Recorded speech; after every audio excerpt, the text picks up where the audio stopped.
ಮುಳ್ಳೇರಿಯ ರಸ್ತೆ ಅಭಿವೃದ್ಧಿಯಾಗಿದ್ದರೂ ಕೆಲವೊಂದೆಡೆ ವೇಗ ನಿಯಂತ್ರಕಗಳು ಅಳವಡಿಸದ ಕಾರಣ ವಾಹನ ಚಲಾವಣೆಯ ವೇಗ ಅತಿಯಾಗಿ ಹಲವು ಬಾರಿ ಅಪಘಾತಗಳುಂಟಾಗಿದ್ದು ಅಧಿಕೃತ ವರ್ಗ ಕಣ್ಮುಚ್ಚಿಕೊಂಡಿದೆ. ಇದು ಕನ್ಯಪ್ಪಾಡಿ ಸಮೀಪದ ಪಡಿಪ್ಪರೆ ಎಂಬ ಸ್ಥಳ.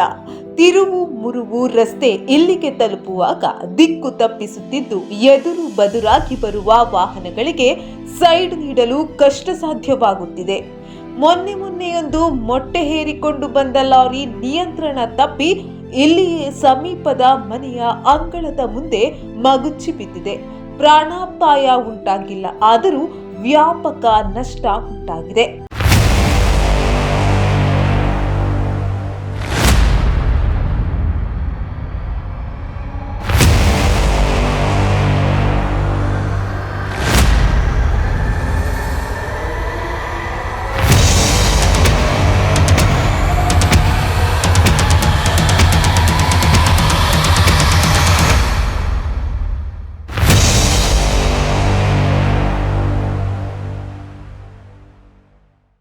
ഞാനിപ്പോൾ ഇതിൽ ഡെയിലി പോകുന്ന ആൾക്കാരുണ്ടായില്ല. ഇപ്പോൾ സാധാരണ ഇവിടെ മുമ്പ് കഴിഞ്ഞ വർഷം ഒരു വണ്ടിയുടെ മറിഞ്ഞ് ഇതേപോലെ ആക്സിഡൻ്റ് ആണ് കൂടുതൽ ഏരിയ. അതായത് ഈ ജംഗ്ഷനിൽ വരുന്ന ഒരു ആക്സിഡൻ്റാണ്. അതായത് ഈ പറയുന്ന ആ തെങ്ങ് ഇയാൾ വിട്ട് കൊടുക്കുന്നില്ല, കട്ടാക്കുന്നില്ല.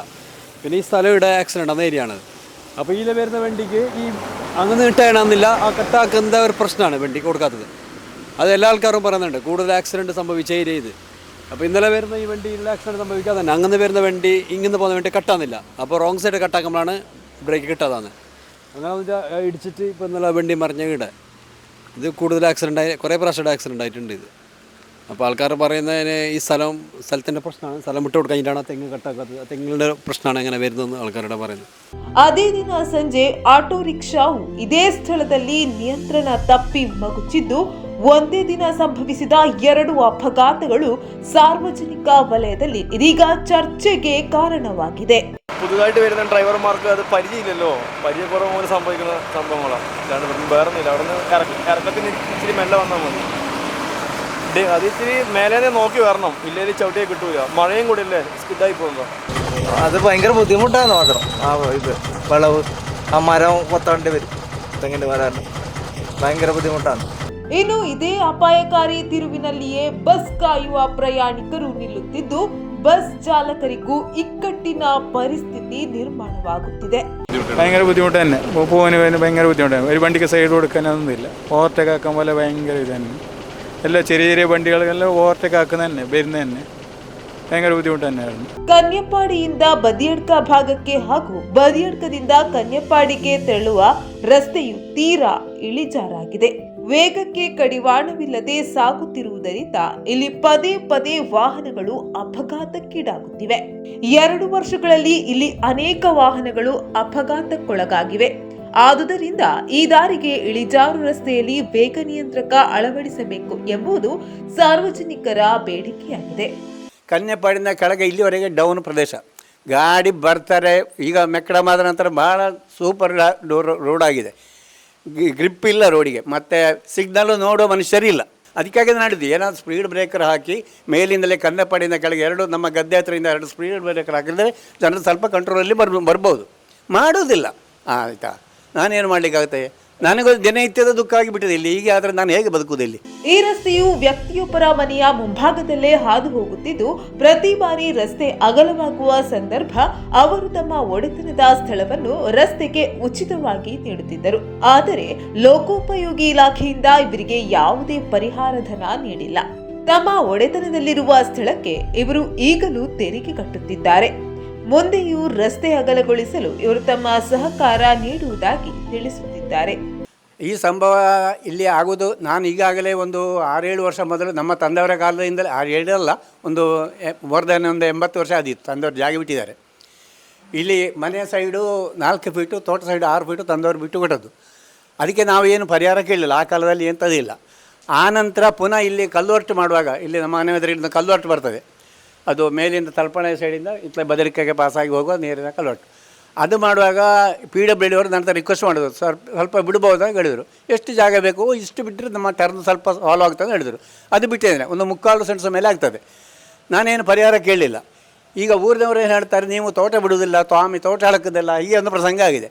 ನಾನು KSTP ಅವರ ಹತ್ರ ಹೇಳಿದ್ದೇನೆ, ಬೇಕಾದರೆ ಬಿಡುವ, ಈಗಾಗಲೇ ನಾನು ಏನೂ ಪರಿಹಾರ ತಗೊಳ್ಳದೆ ತುಂಬ ಜಾಗ ಬಿಟ್ಟಿದ್ದೇನೆ, ಇನ್ನು ನನಗೆ ಅಗ್ರಿಕಲ್ಚರ್ ಲ್ಯಾಂಡು, ಇನ್ನು ಹಾಗೆ ಬಿಡಿದರೆ ನನಗೆ ಭಾಳ ಕಷ್ಟ. ನಾವು ಕೃಷಿ ಒಂದೇ ಅವಲಂಬಿಸಿಕೊಂಡು ಇರೋದು, ಈ ನಿತ್ಯ ದುಃಖ ಆಗ್ತದೆ, ಇಲ್ಲಿ ದಿವಸ ಬೀಳುವುದು ಏಳುವುದು ಇದೇ ಪ್ರಸಂಗ ಆಗಿದೆ, ಆಯಿತಾ.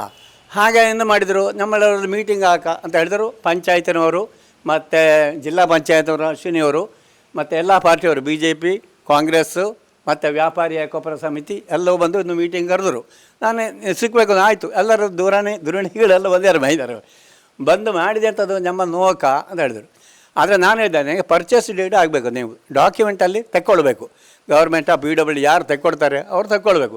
ಬರೀ ಹಾಗೆ ಬಿಟ್ಟದ್ದು ನೋಡಿ. ಆದರೆ ನನಗೇನು ಲ್ಯಾಂಡ್ ನಾನು ತೀರುವ ಕಟ್ಟಲೇಬೇಕು, ಈಗಿನ ಟ್ಯಾಕ್ಸ್ ಅಂದರೆ ಬ್ಯಾಂಕ್ ಅಕೌಂಟು, ಅದು ಇನ್ನೂ ಕಷ್ಟ ಅಂತ ಹೇಳಿದೆ. ಎಷ್ಟು ಬೇಗ ಜಾಗ ಬಿಡೋದಕ್ಕೆ ಅಡ್ಡಿಲ್ಲ, ಕೃಷಿ ಲ್ಯಾಂಡ್ ಆಗು ಅದಕ್ಕೆ ಪರಿಹಾರ ಕೊಡಬೇಕು ಅಷ್ಟೇ ನಾನು ಅವ್ರ ಹತ್ರ ಹೇಳಿದ್ದು.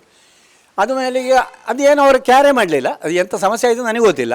ತೀರಾ ಅಪಾಯಕಾರಿಯಾದ ಪಡಿಪ್ಪರೆಯಲ್ಲಿ ವೇಗ ನಿಯಂತ್ರಕ ಅಳವಡಿಸಲು KSTP ಅಧಿಕಾರಿಗಳಿಗೆ ಮನವರಿಕೆ ಮಾಡಲಾಗಿತ್ತು. ನಿರಂತರ ಅಪಘಾತಗಳು ಕಣ್ಣ ಮುಂದೆಯೇ ನಡೆಯುತ್ತಾ ನಾಶ ನಷ್ಟ ಸಂಭವಿಸುತ್ತಿದ್ದರೂ ಯಾವುದೇ ಪರಿಹಾರವನ್ನು ಈ ಮನೆಯವರು ಅಪೇಕ್ಷಿಸಿಲ್ಲ.